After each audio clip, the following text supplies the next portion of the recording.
और 15 लाख के जेवरात और 25,000 रुपए की नकदी पार कर ली। इस घटना की सूचना पर कोतवाली प्रभारी हरि नारायण मीणा भी मौके पर पहुंचे और घटना का जायजा लिया।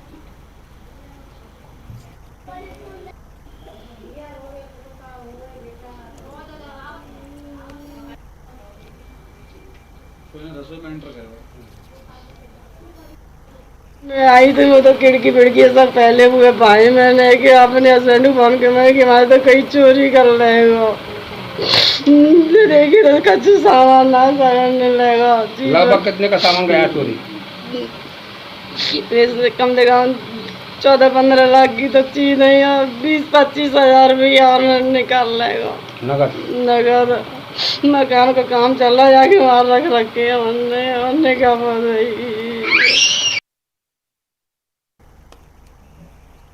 और 3 लोगों की मौत से हड़कंप। मौत के कारणों का फिलहाल खुलासा नहीं। कोर्ट में अपना घर आश्रम में 3 लोगों की मौत से हड़कंप मचे। जहरीले कीड़े के काटने या फूड पॉइजनिंग से मौत की आशंका है। कलेक्टर, सीएमएचओ सहित प्रशासनिक अधिकारी मौके पर पहुंचे हैं। 7 लोगों को मेडिकल कॉलेज अस्पताल में शिफ्ट करवाया गया। विज्ञान नगर थाना इलाके का ये मामला है।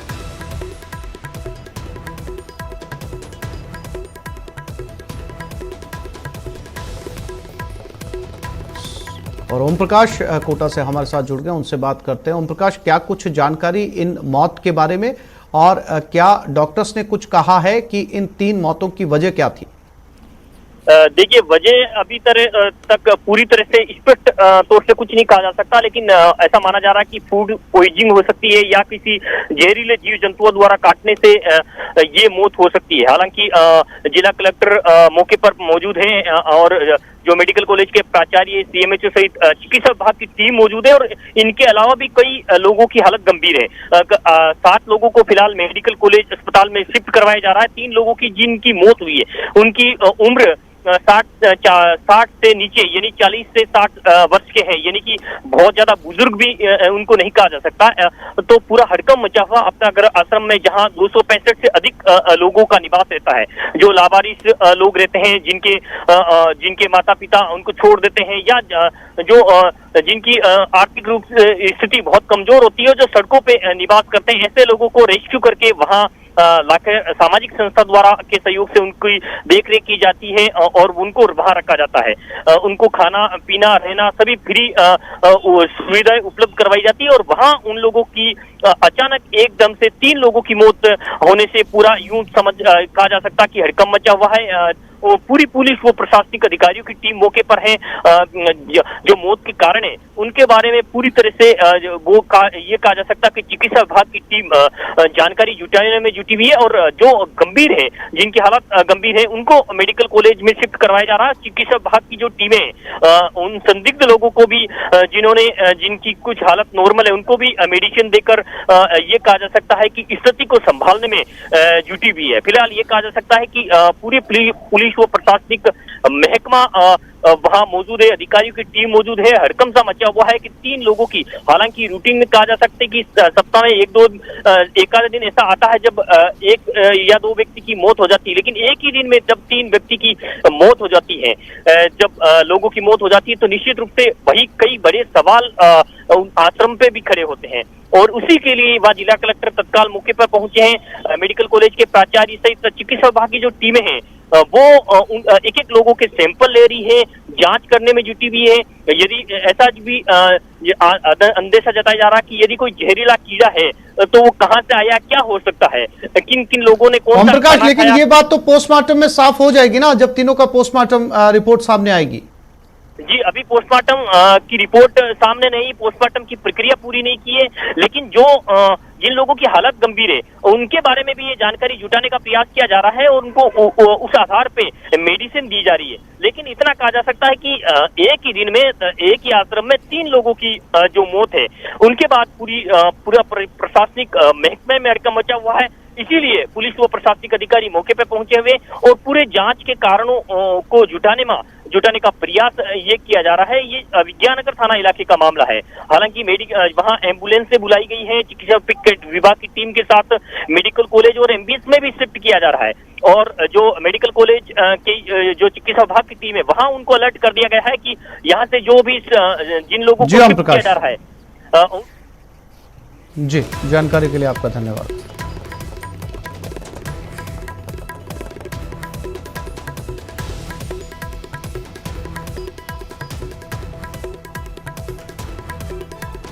बदहाल सिस्टम की बदहाल तस्वीर। बारां में कछावन गांव में सड़क से संपर्क टूट गया। बरसात की वजह से गांव टापुर बीमार बुजुर्ग को खाट पर बैठकर नदी पार करवाई। अस्पताल पहुंचाने के लिए ग्रामीणों ने अपनी जान को जोखिम में डाला।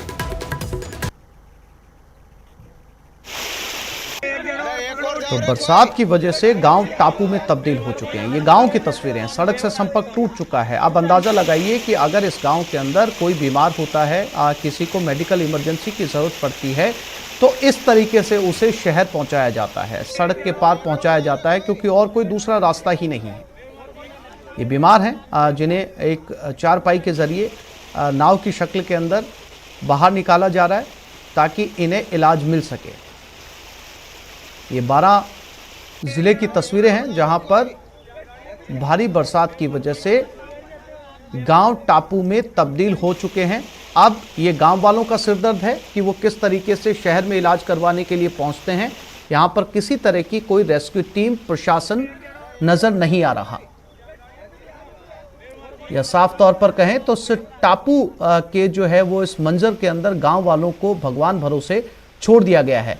विपिन, ये जो तस्वीरें हैं काफ़ी हैरान कर देने वाली हैं। भारी बरसात के चलते सड़क से संपर्क टूट गया।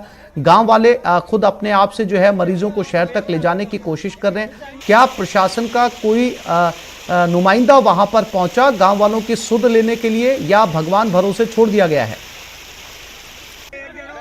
कह सकते हैं कि भगवान भरोसा ही है, क्योंकि ये एकमात्र ऐसी जगह नहीं है, क्योंकि यहाँ पर जो पार्वती, काली सिंध और इसके अलावा भी दर्जन भर करीबन जो है वो बरसाती नदियां हैं, और नदियों के चलते करीबन दर्जनों गांव जो है इस वक्त टापू बने हुए हैं। लोगों का जो है अपने कस्बा मुख्यालयों से, जिला मुख्यालयों से संपर्क टूटा हुआ है। और ये एक तस्वीर है जो दिख रही है। इसके अलावा जो हनोतिया गाँव है, यहाँ भी लगातार प्रशासन द्वारा कई बार यहाँ जो एग्जाम देने के लिए या फिर बीमारों को नाव की मदद से रेस्क्यू कर निकाला गया, लेकिन प्रशासन ने कल जो है वहां भी हाथ खड़े कर दिए। उन्होंने कह दिया कि बार बार ग्रामीणों को टापू बने गांव से निकालना उनके बस का नहीं है, उनके पास और भी काम है। ऐसे में जो है एसडीआरएफ की टुकड़ी तैनात है, लेकिन हर गांव में जाकर इनकी सुध नहीं ले जा रही है, क्योंकि लोकल स्तर पे जो तहसीलदार, एसडीएफ, पटवारी है, इस स्तर पर बाढ़ नियंत्रण की बात जरूर की जाती है, लोगों को राहत पहुंचाने की बात जरूर की जाती है, लेकिन वो कहीं पर नजर नहीं आता है। लोग जो है वो इसी तरह जान जोखिम पर डालकर जो है अपने दिन आवश्यक जो काम है वो निपटा रहे हैं, और इसी की परिणति भी कह सकते हैं कि आप लोग जो है वो खतरा झेलकर नदियां, पुलिया, रफ्ते पार कर रहे हैं। और इसी के चलते अब तक जो है इसी बारिश में 6 लोगों की पुलिया पार करते हुए जान जा चुकी है। तो एक बड़ा आंकड़ा है जिले से कि 6 लोग जो है अब तक, लापरवाही कह लीजिए या मजबूरी कह लीजिए, लेकिन 6 लोग जो है वर्षा जनित इन हादसों से, इन्हीं तरह के उफानों को पार करते हुए अब तक काल के गात में समा चुके हैं।